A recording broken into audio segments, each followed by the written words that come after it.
안녕하세요, 여러분. 4월입니다. 여러분들, 대학교를 다니다 보면 하고 싶은 게 너무 많지 않아요?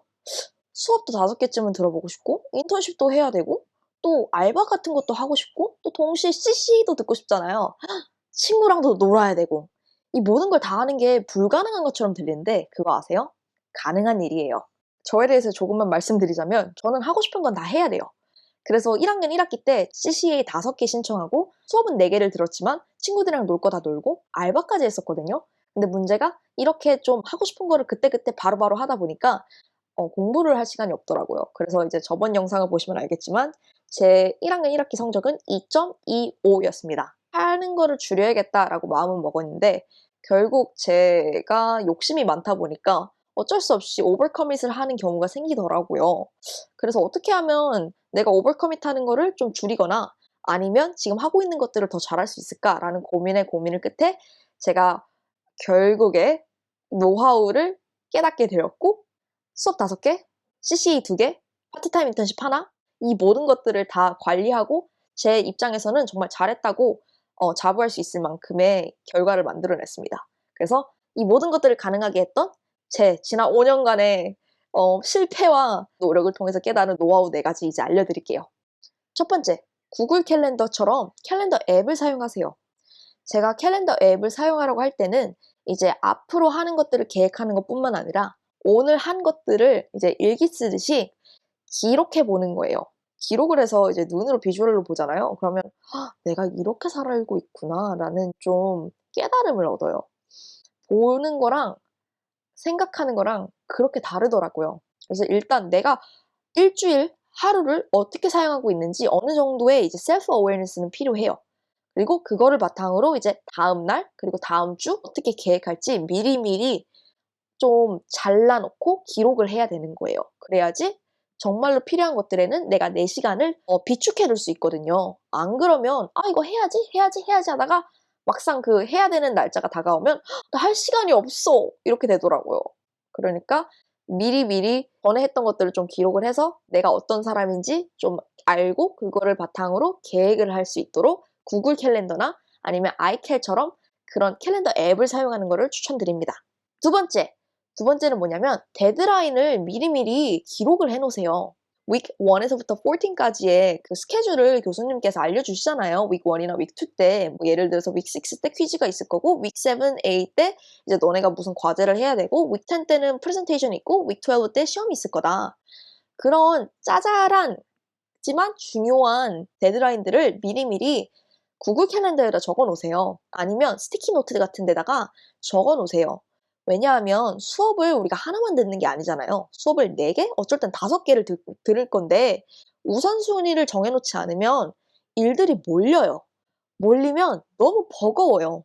예를 들자면 수업이 5개예요. 근데 내가 아무것도 안 적어 놓고 윅 7이 됐어. 퀴즈가 그때 있다는 걸 깨달았어. 공부를 하려고 해. 근데 시간이 없어. 그러면 패닉을 해요. 그런 경우 많지 않았나요? 저는 그랬거든요. 근데 만약에 여러분이 윅 7 때 퀴즈가 있다는 걸 알면 그러면 어떤 수업이 몇 시에 먼저 퀴즈가 있는지, 월요일 날 있는지, 금요일 날 있는지 그러면 그거를 미리 계산을 하니까 월요일 날 있는 퀴즈부터 하고 그다음에 금요일 날 있는 걸로 가면 되겠다. 순차적으로 준비를 할 수 있기 때문에 여러분들이 숨이 덜 막혀요. 그래서 데드라인을 적는 걸 정말로 추천드려요. 이 사소하지만 여러분들의 사고 패턴 그리고 준비하는 과정을 훨씬 더 쉽게 만들어줄 수 있거든요. 세 번째는 미리 시작하세요. 너무 싫죠? 근데 여러분들 시간 약속에 안 늦으려면 뭘 해야 되죠? 미리 가야 되잖아요. 똑같은 거예요. 여러분들이 과제를 급하게 하지 않으려면 미리 시작을 해야 돼요. 그리고 그 과제를 퀄리티를 높이고 싶으면 미리 시작을 해서 조금씩 조금씩 퀄리티를 높여야 돼요. 급하게 해서 성적이 잘 나온 사람은 천재예요. 저희 같은 범죄는 천천히 조금씩 매일 퀄리티를 높여야지 좋은 퀄리티가 나와요. 매일 조금씩 이걸 분배하다 보면 힘든 것들도 덜 힘들게 느껴져요. 예를 들자면 운동을 할 때 일주일에 2시간 운동하는 것보다 일주일에 10분씩 매일 하는 게 훨씬 더 덜 힘들잖아요. 공부도 똑같아요. 기말고사 준비를 5과목을 2주 전에 한 번에 다 하려고 하면 미치지 않아요? 저는 그 중간고사 준비하는 것도 미리미리 안 해 놓고 일주일 전에 다 하려고 하니까 죽을 것 같던데요.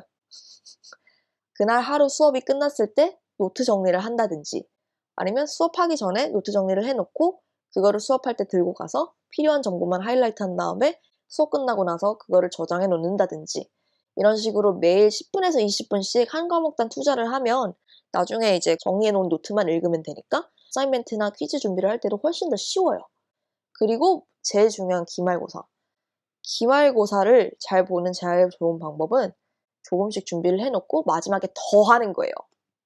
마지막에만 더 하는 게 아니라 매일 조금씩 하고 중요한 부분만 더 하는 거예요, 마지막 2주는. 그래서 그런 식으로 미리 조금씩 매일 하는 거를 세 번째로 추천드립니다. 그리고 마지막으로 네 번째는 뭐냐? 네 번째는 다른 사람들에게 도움을 청하는 거예요, 여러분. 너무 당연한 건데 우리가 힘들거나 아니면 의기소침하거나 아니면 스스로에게 좀 '아 나 왜 이거밖에 못하지?' 라는 식으로 자책을 많이 하게 되면 다른 사람들한테 도움을 요청하는 게 부끄럽게 느껴질 수 있어요. 저도 그랬고 그래서 막 '나 혼자 더 열심히 해야 돼. 나 혼자서 할 거야.' 이게 어떻게 보면 죄책감과 그리고 살짝의 이제 부끄러움이 있어서 그런 경향이 생기더라고요. 근데 여러분 힘들수록 다른 사람한테 도움을 청해야 되고 부끄러울수록 그냥 인정하고 다른 사람들의 도움을 받는 게 절망의 구렁텅이에서 나오는데 쉬워요. 그래서 예를 들자면 내가 공부를 못해. 근데 그게 내가 정말로 공부머리가 없는 거일 수도 있지만 그냥 공부 습관이 없는 거일 수도 있거든요. 그러면 공부를 잘하는 친구 옆에서 그 친구가 공부하는 시간만큼 시간을 보내는 것만으로도 스스로에게 이제 어느 정도의 자신감도 주지만 조금씩 그게 공부 습관이 개선이 되는 거예요. 그래서 도움을 청하는 게 좀 그렇다 그러면 같이 공부하자고 말을 하세요. 그러면 공부를 잘하는 친구 옆에서 그 사람이 어떻게 공부를 하는지 그 시간, 태도라도 조금씩 습득하세요. 그러다 보면 스스로의 공부 습관이 만들어지고 스스로의 공부 습관이 개선이 될 거란 말이죠.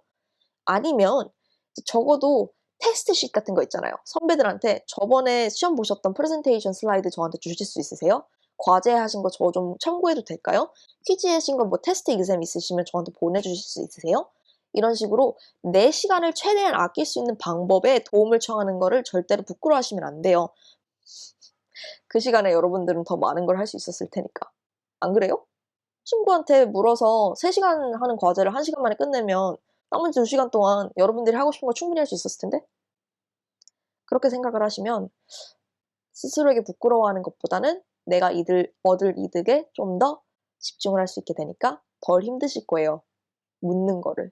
그래서 조금씩 하나씩 묻고 나중에는 그냥 스스럼 없이 다 물으세요. 괜찮습니다. 그래야 해요. 내 시간이 더 중요하니까. 여러분들이 이 4 가지 노하우를 통해서 좀 더 시간을 잘 관리하고 그리고 더 많은 것들을 성취할 수 있기를 바랍니다. 영상이 도움이 되셨다면 좋아요와 구독 부탁드릴게요.